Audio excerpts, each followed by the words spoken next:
for concert. Ito naman tong ka-date ko, oh. Daddy. Ito yung aming OOTD. Halika, Andy. Excited. Andy, tingnan mo si Andy. Dito. May dalang supply itong ka-date ko. Palit-palit. May dalang supply. 1, 2. Manonood ng concert ikaw. Pwede may supply.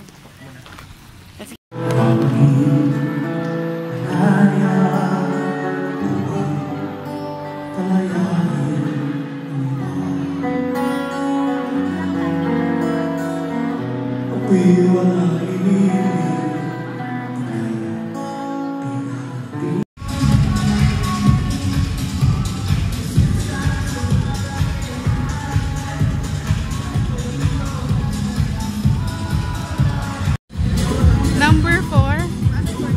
Paano to? Dalawa lang kami. Sabay ka-share kami? Ayun lang po baka.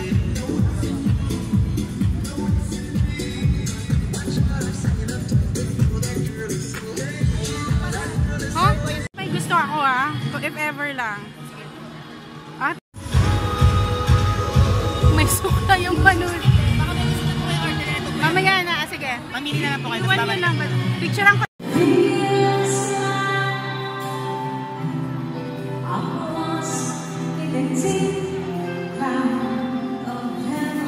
pa-date ko sa concert. Nireklamo maingay daw. Sabi ko ganoon talaga ang banda. Sa VIP yan ang ka-date ko ngayon. Si Daddy natutulog sa room. 'Di ba?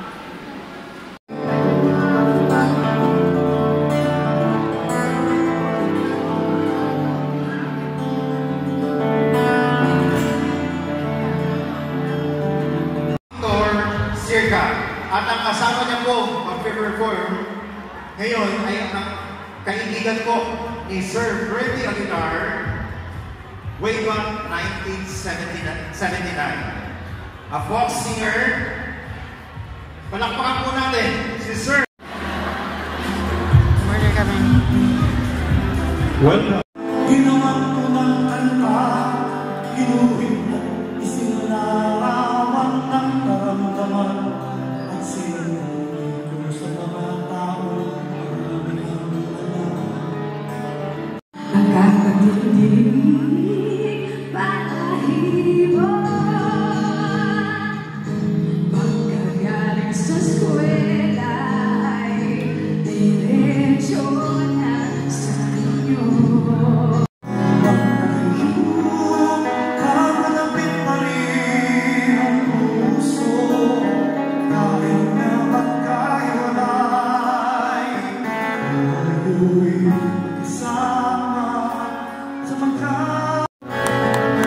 Maraming salamat sa inyo. Magandang gabi po sa inyo lahat.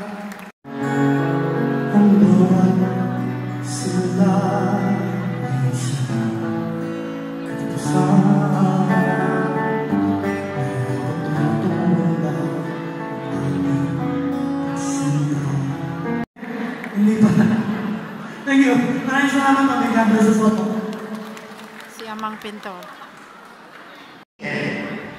He is best known for his rendition of Bayan Ko. Anak is the best-selling Philippine music records of all time, selling 33 million copies worldwide. He is heavily associated with Pinoy rock.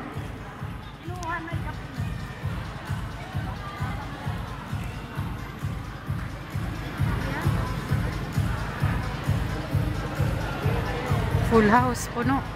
Napuno ni Gafred. So our next performer.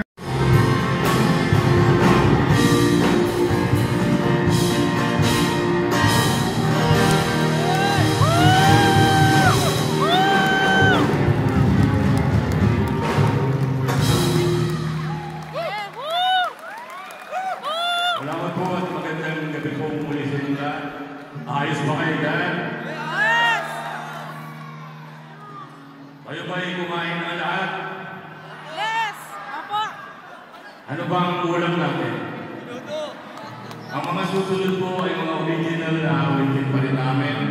Pero bago po kami magpatuloy, taus-puso po kami nagpapasalamat sa Delta Farm Leisure dito po sa Rizal, Valencia, sa pamumuno po ni Doc Kat.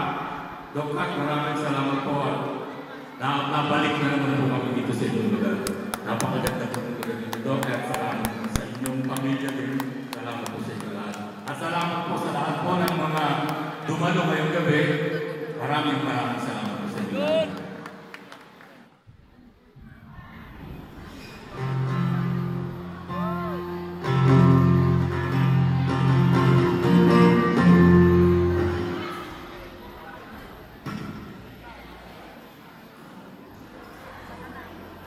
Anak ni Freddy, watawat ban.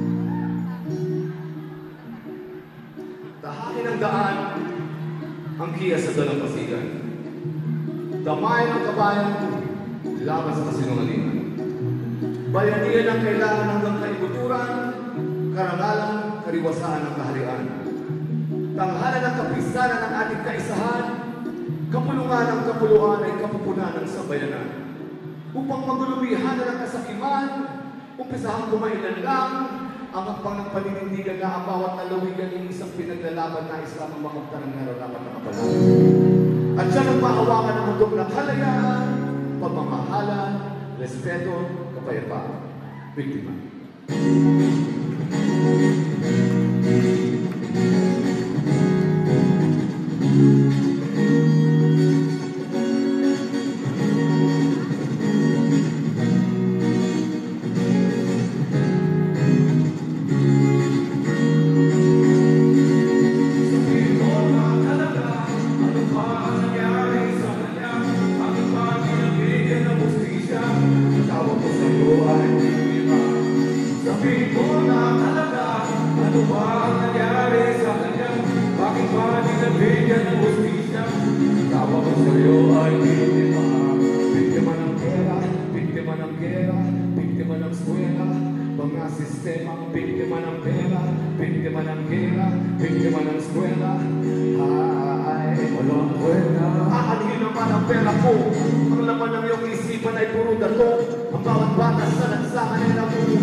Pero patuloy pa rin tayong nananatili na bulan.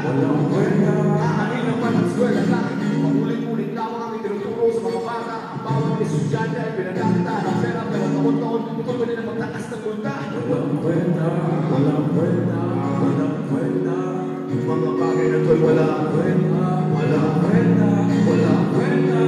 Ay, sabihin mo na talaga, ano ba nangyari sa kanya? Bakit ba ginabigyan ng hustisya? Tawag ko sa'yo ay Galing. sabihin mo na talaga, ano ba ang nangyari sa kanya? Bakit ba ginabigyan ng hustisya? Tawag ko sa'yo ay biktima. Biktima ng politika, ng industriya, ng siyensya, mga sistema. Biktima ng politika, ng industriya, ng siyensya. Ay, walang kwenta. Aanin ang mga politika, kung ang tanging hangarin ay sa kanilang bansa. Maganda sana kung nais tulungan ng bawat isa ng mahal ko kung ipatin ang pagpapal ekonomiya. Aanin ang mga industriya, kung ang gusto lamang ay bumenta ang artista. Kaya ang nalukuhin at patuloy ng sarili ayos lang. Basta kumita ng konti sa lapit. Aanin naman ang siyensya, kung mapalitan lamang ang kalikasan ng makina. Pati ang tao, peki, itsura, ulo, at pakala na bakit patuloy pa din ang pagkakin natin sa walang kwenta.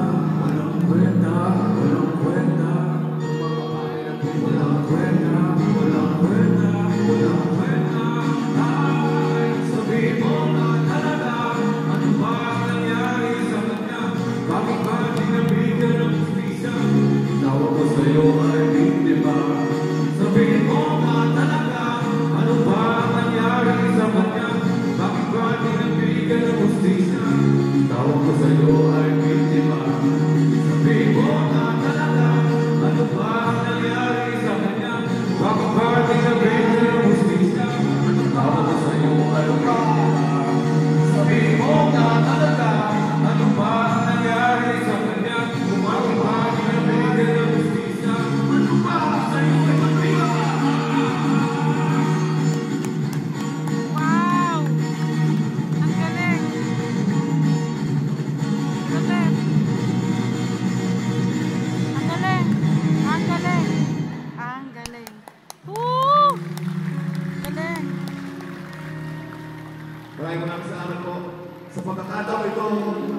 pong ipakilala sa inyo ang mahal naming Ama na nag-iisa, the one and only legendary Ka Freddy Aguilar!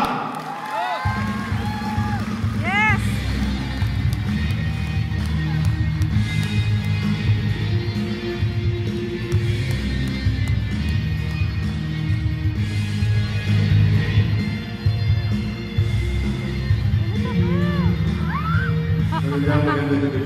Ayan na siya! Ayan na si Ka Freddy.